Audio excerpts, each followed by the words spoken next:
School की घंटी बज चुकी थी और छुट्टी हो गई थी। सारे बच्चे अपने क्लासरूम से निकलकर बाहर जा रहे थे, पर वहीं सनी चुपचाप बेंच पर बैठा हुआ था, बिल्कुल गुमसुम। सनी यूपी गोरखपुर का रहने वाला था और वहीं के डीएसआर स्कूल में 6th क्लास में पढ़ता था। सारे बच्चे चले गए थे सिवाय सनी के। वो अभी भी बैठा बस क्लासरूम के दरवाजे की ओर देख रहा था और डर रहा था, ऐसे जैसे मानो वहां कोई खड़ा हो। उतनी देर में पियोन अंकल आए उस क्लासरूम का दरवाजा बंद करने। उन्होंने सनी को देखा और कहा, बच्चे अब तक तुम अपने घर क्यों नहीं गए? छुट्टी हो चुकी है, चलो जाओ घर। इतना सुन सनी एकदम से उठा और यहां वहां देखते हुए बड़ी तेजी से क्लासरूम से बाहर निकला। तेजी से भागते हुए वो अपने घर पहुंचा और सीधा कमरे में घुस गया। उसकी मम्मी को उसका ये बर्ताव काफी अजीब लग रहा था। पिछले कुछ दिनों से वो ऐसे ही कर रहा था। स्कूल से आते ही वो अपने कमरे में घुस जाता और पूरा पूरा दिन बाहर ना आता। पहले की तरह वो खेलने भी नहीं जाता और अगर कभी अपने कमरे से बाहर आता तो हमेशा डरा डरा रहता। सनी और उसके मम्मी पापा साथ में बैठे खाना खा रहे थे कि तभी सनी की मम्मी ने बात छेड़ी और सब कुछ उसके पापा को बता दिया। सनी के पापा ने बड़े प्यार से सनी से पूछा, बेटा क्या हुआ तुम्हें? तुम इतना डरे डरे क्यों रहते हो? स्कूल में कुछ हुआ? टीचर ने डांटा या सीनियर्स बुली कर रहे हैं? हमें बताओ तो। जिस पर वो कुछ नहीं कहता, बस खाना खाता रहता है कि एकदम से उसे कुछ महसूस हुआ। उसने हॉल के एक कोने की ओर देखा और भागकर अपने कमरे में चला गया। उसके मम्मी पापा चिंतित हुए और उसके पीछे पीछे गए। वो अपनी चादर के नीचे छुपा हुआ था और डर से कांप रहा था। ये सब देखकर सनी की माँ बहुत चिंतित हो गई और रोने लगी। वहीं उसके पापा ने फिर पूछा, सनी बताओ तो क्या हुआ? ऐसे आप क्यों डर रहे हो? देखो कोई भी बात हो अपने मम्मी पापा को बताई जाती है। चलो बी ए गुड बॉय, बताओ क्या हुआ? जिस पर सनी चादर के अंदर घुसते हुए बोला, पापा वो क्या बेटा? सनी डरते हुए बस उस कमरे के दरवाजे की ओर देख रहा था। वो कांपते होठों से बोला, पापा वो वहीं खड़ा है और बस मुझे देख रहा है। ये सब बहुत डरावना है, मुझे बहुत डर लग रहा है। स्कूल में, घर में, पार्क में, हर जगह वो मेरे पीछे पीछे आता है। सनी जोर जोर से रोने लगा। उसके मम्मी पापा उस दरवाजे की ओर देखते हैं पर वहां पर कोई नहीं था। सनी वहां कोई नहीं है और कौन है जो आपका पीछा कर रहा है? सनी ने मुंह बाहर की ओर किया और बोला, अनिल। उसके पापा हैरान होते हुए बोले, क्या अनिल? पर कैसे? वहीं सनी की मम्मी उसके सर पर हाथ फेरते हुए कहती है, बेटा ऐसा नहीं हो सकता। अनिल आप जानते हो वो अब कैसे आ सकता है? अनिल सनी का क्लासमेट था और उसकी लाश हफ्ते पहले ही स्कूल के बॉयज टॉयलेट में मिली थी। मौत की वजह भूख और प्यास थी। किसी ने उसे बाथरूम के अंदर बंद कर दिया था, पर किसने ये अब तक किसी को पता नहीं चला था। पुलिस अपनी जांच पड़ताल में लगी हुई थी पर उन्हें कोई सुराग नहीं मिल रहा था। अनिल पढ़ाई लिखाई में बहुत तेज था पर शाई था और हर बात पर डरता रहता था। तो क्लास के सब लड़के उसे छेड़ते थे और उसे लड़की कहते थे और यही बात उसके सीनियर्स को भी पता चल गई तो वो भी उसे छेड़ने लगे, उसे बुली करने लगे। आते जाते उसका मजाक उड़ाना, उसकी किताबें फेंकना और उन्हीं सीनियर्स में शामिल था अनिल और सन्नी की क्लास का स्टूडेंट सिद्धार्थ, जिसका बड़ा भाई विक्रम 11th क्लास में पढ़ता था। सिद्धार्थ जो कि हमेशा सेकंड आता था और अनिल से बहुत जेलस फील करता था। बचपन से ही हमेशा वो सेकंड आता रहा और अनिल फर्स्ट, जिससे उसे घर से भी डांट पड़ती क्योंकि उसके भाई बहन हमेशा फर्स्ट आते थे। बस एक सिद्धार्थ ही था जो सेकंड आता था और उसकी मम्मी उसी स्कूल में टीचर भी थी, जिससे सिद्धार्थ पर इस बात का प्रेशर और भी ज्यादा बढ़ जाता था। सिद्धार्थ अपने बड़े भाई के साथ मिलकर उसे बुली करता था और तंग करता था ताकि वो स्टडी पर ज्यादा ध्यान न दे सके और वो फर्स्ट आ जाए। अभी एग्जाम शुरू होने में कुछ ही दिन पड़े थे कि अनिल की लाश स्कूल के टॉयलेट में मिली, जिसकी वजह से काफी लोग शक के दायरे में थे। पर सोचने वाली बात यह थी कि सनी का इससे कोई लेना देना नहीं था, तो फिर अनिल उसका पीछा क्यों कर रहा था? हालांकि वो उसे कोई नुकसान नहीं पहुंचाता था, पर जहां जहां सनी जाता अनिल उसके पीछे पीछे जाता, बिल्कुल किसी साई की तरह। हफ्ता हो गया और सनी अब काफी डिस्टर्ब हो गया था।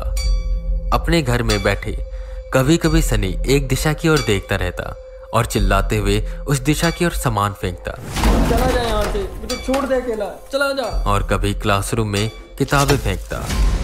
सबने कहा कि उसे किसी डॉक्टर को दिखाना चाहिए, पर हर जगह से यही बात सुनने को मिली कि सनी बिल्कुल ठीक है। एक रात सनी सो रहा था कि तभी उसे एक आवाज आई। उसकी आंख खुली, उसने चादर से बाहर की ओर झांका तो ठीक उसके पिलो साइड पर अनिल मुंह नीचे किए हुए रो रहा था। सनी को बहुत डर लग रहा था। वो चिल्लाना चाहता था पर उसकी आवाज बाहर नहीं आ रही थी। सनी ने भागने की कोशिश की कि तभी अनिल ने अपना चेहरा ऊपर की ओर किया और एक हाथ सनी की ओर बढ़ाया। वो हाथ किसी रबड़ की तरह लंबा होता गया और उसने सनी को पकड़ लिया और अपनी तरफ खींचा। सनी के मुंह से कोई आवाज नहीं निकल रही थी, वो बस खींचता हुआ चला जा रहा था। अब सनी का चेहरा बिल्कुल अनिल के चेहरे के सामने था। अनिल की आंखें जो पूरी तरह से सफेद पड़ चुकी थी, चमड़ी पूरी पीली, और उसके मुंह से लगातार पानी गिरता जा रहा था। सनी, तुझे तो सब पता है, तू सच क्यों नहीं बता रहा? बता दे सच। इतना बोल अनिल जोर जोर से रोने लगा। सनी खुद को छुड़ाने की कोशिश कर रहा था कि तभी अनिल ने दूसरा हाथ उठाया और सनी का गला दबाने लगा। सच बता दे, सच बता दे, सच बता दे, वरना मैं तुझे मार दूंगा। अनिल जोर जोर से चिल्लाने लगा। सनी अपनी पूरी ताकत लगाता है पर वो कुछ कर नहीं पा रहा था। उसे अब सांस नहीं आ रही थी कि एकदम से उसकी आंख खुली। वो जोर जोर से हाँफ रहा था। चलो ये सपना था, वो सोच खुश हो रहा था कि तभी उसने देखा अनिल सन्नी के कमरे के एक कोने में बैठा बस उसे देखते हुए रोए जा रहा था। एक पल तो सनी को उस पर बहुत तरस आया, पर खुद वो बहुत ज्यादा डरा हुआ था तो वो चुप करके सो गया। पर अब रोज रात को यह सब होने लगा। अनिल उसके सपने में आता और कहता कि सच बता दो, ऐसे जैसे मानो सनी को बहुत कुछ पता हो पर वो बता नहीं रहा। अब धीरे धीरे कर अनिल उसके और करीब आने लगा और यह एहसास सनी को बहुत ज्यादा डराता था। अब पूरी पूरी रात अनिल उसके बगल में बैठा बस रोता रहता। उसकी मम्मी ने उसे बहुत जगह दिखाया पर कोई फायदा नहीं हुआ। हर पंडित और बाबा अपने हाथ खड़े कर देते। उनका कहना था कि यह आत्मा बहुत शक्तिशाली है। एक तो इसकी उम्र बहुत कम थी और दूसरा इसकी मौत बहुत दर्दनाक तरह से हुई है। सनी के मम्मी पापा कुछ समझ नहीं पा रहे थे। वो अपनी तरफ से पूरी कोशिश कर रहे थे और वहीं अनिल अब सनी को नुकसान पहुंचाने की कोशिश करने लगा था। यहीं एक शाम सनी बैठा टीवी देख रहा था कि छत पे लगा पंखा अपने आप खुल गया और सीधा नीचे गिरा। ये तो शुक्र था कि सनी दूसरे सोफे पर बैठा हुआ था जिससे उसे ज्यादा चोटें नहीं आई, पर इस हादसे ने उन सब का दिल दहला दिया था। जब सनी की जान पर बन आई तो उसने एक शाम अपने मम्मी पापा को सब कुछ सच सच बता दिया, जिस सच को सुनकर वो दोनों हैरान हो गए और अगले ही दिन पुलिस के पास पहुंचे।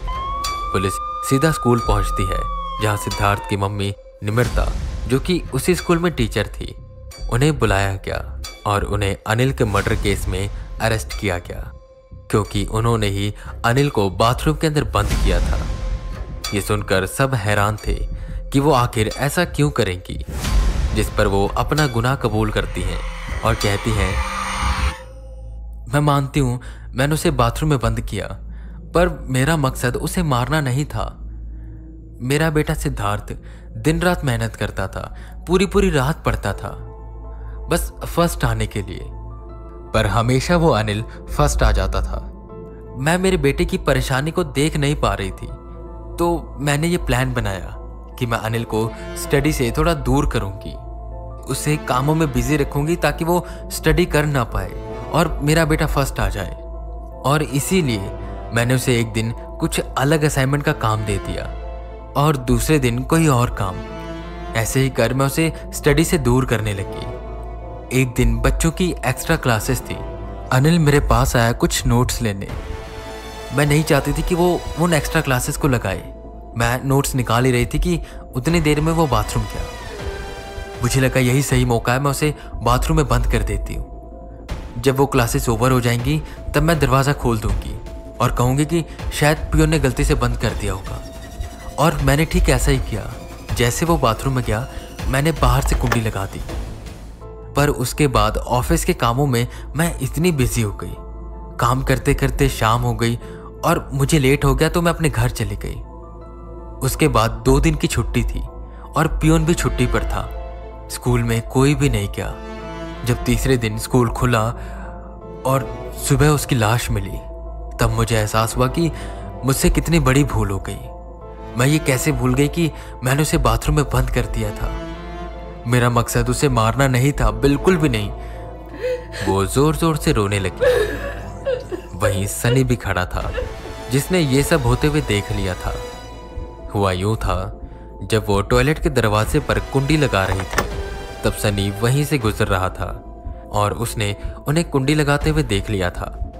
पर उसे तब समझ नहीं आया कि वो ऐसा क्यों कर रही है। पर जब वहां अनिल की लाश मिली और ये पता चला कि किसी ने उसे बाथरूम में बंद कर दिया था, तब सनी को पता चला कि ये नर्मदा मैम का काम है। पर वो डर कर बता नहीं पा रहा था, क्योंकि वो एक टीचर थी और सनी एक स्टूडेंट। उसे लगा उसकी बात पर कोई भरोसा नहीं करेगा। पर आखिर में नम्रता को सजा मिली और अनिल को न्याय। इसके बाद कभी भी सनी को अनिल नहीं दिखाई दिया। कुछ वक्त के बाद सनी ने स्कूल चेंज कर दिया, पर ये यादें वो कभी भी नहीं भुला पाया और शायद भुला भी नहीं पाएगा। हर आत्मा बुरी नहीं होती, कई जबरदस्ती इस दुनिया में फंस जाती हैं और बस इंतजार करती हैं उसका जो उसे न्याय दिलाएगा और उसे मुक्त करेगा।